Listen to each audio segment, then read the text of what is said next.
Hi everybody, I'm Todd Bailey with SEOservices.com, and today I wanted to speak regarding the anti-SOPA movement going on, as well as some antitrust concerns related to Google. And I'm joined by Chris County, who is the Director of SEO Strategy. Thanks, Chris, for joining me today. It's good to be back, thanks. Yeah, absolutely, anytime. There's a lot going on in SEO this past week regarding the anti-SOPA movement, as well as the antitrust, which we'll touch on in a minute. So there is this anticipated blackout coming January 18th from internet giants such as Amazon, Facebook, and Google. And boy, I'm really excited to see what that's going to look like if that happens. It's going to be interesting. One of the things that we talk about in the industry is that you don't really know, if you're not in this industry, what's going on until something makes headlines. This is definitely one of those things that would make headlines if it were to actually happen. If you go to google.com and suddenly you can't go there, and you go to Amazon and the site doesn't load and you're blocked, that's definitely going to turn some heads, and it's going to make news all around the world. Yeah, turn some heads and international news for sure, as this anti-SOPA has grown within our own internal community, but would certainly shed some light if you can't get onto your Facebook or your Google accounts. Exactly. So that being said, I want to talk a little bit how that translates or correlates with a PR standpoint. I think Google is definitely on the right side related to anti-SOPA, but that being said, with what's going on with personalization and Google plus your world, why don't you talk a little bit about that antitrust, and is there a concern? Sure. Google plus your world, if you're not familiar with what recently happened on Google, is they've combined Google Plus, the social network that Google just launched not too long ago, with search results. So they essentially integrated social media with search results. So if you're not on Google Plus, they're doing everything in their power to get you on Google Plus. And a lot of that has to do with not having access to social media data from places like Facebook and Twitter, and incorporating their own data into search results to help users make better decisions. At least that's, in Google's own terms. Yeah, and Chris County writes a lot regarding this topic, as well as many others, and was included in the search engine land recap the other day. So certainly follow Chris on his topics. And talking specifically about that fire hose and Facebook and Twitter's data feed, cutting that off, do you think this movement is more of a short-term strategy from Google to be defensive? I think it's definitely an inflammatory statement by Google to kind of get the attention of these other social media giants, and they definitely did. Twitter responded directly regarding this move and made it known that they were not pleased.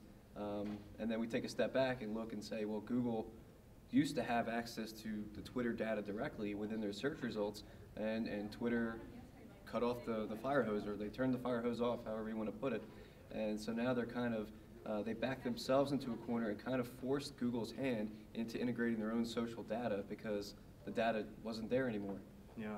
So Google plus your world then in turn becomes Google plus your Google world, which is a little concerning to me when I think about some controversial dialogue regarding the filter bubble that was pushed out, where Google is serving up what they want you to see, and there's this outside content that you really aren't able to see. So it becomes a concern, and wouldn't it be interesting if this is the dialogue that we're more international as opposed to the anti-SOPA movement? Right.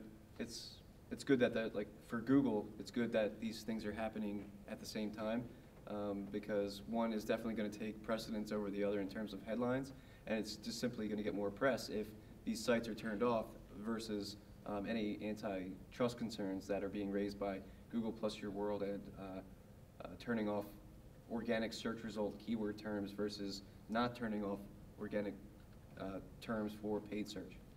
Yeah, absolutely, and we see it as SEOs every day with what's going on with the not provided within analytics. Why don't you touch a little bit about that? Exactly. That's exactly what I was talking about, where you do an organic search in Google, and just a couple of months ago, people who are logged into Google, the keyword they used to find your website was no longer displayed within analytics. It was changed to not provided within parentheses. And Google touted this as a way to protect some users' privacy. However, if you have an AdWords account and someone clicks on your ad, you still usually see that ad based on a keyword that you put into Google, but that keyword will now show up in analytics regardless if the person's logged in or not. So is it really antitrust or privacy concerns, or is it just Google forcing more people to use their product?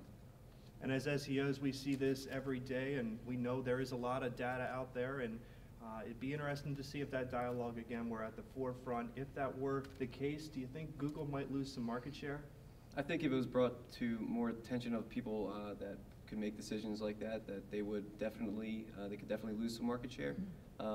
We know that Bing just overtook Yahoo as the #2 search engine, and we see them with a lot of Facebook integration, a lot of things that they could potentially do what Google's doing now and have a lot more data to work with.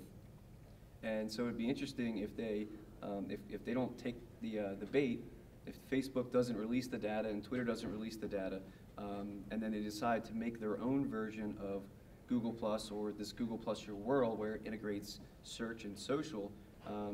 It would be interesting to see in the next few months just how much of the market share they lose. Yeah, it will be, and that antitrust and the personalization will be at the forefront at these upcoming months. But for now, January 18th, stick around. Let's see what happens with the anti-SOPA movement. Chris County, again, thanks for joining me. Thanks for having me. I'm Todd Bailey with SEOservices.com.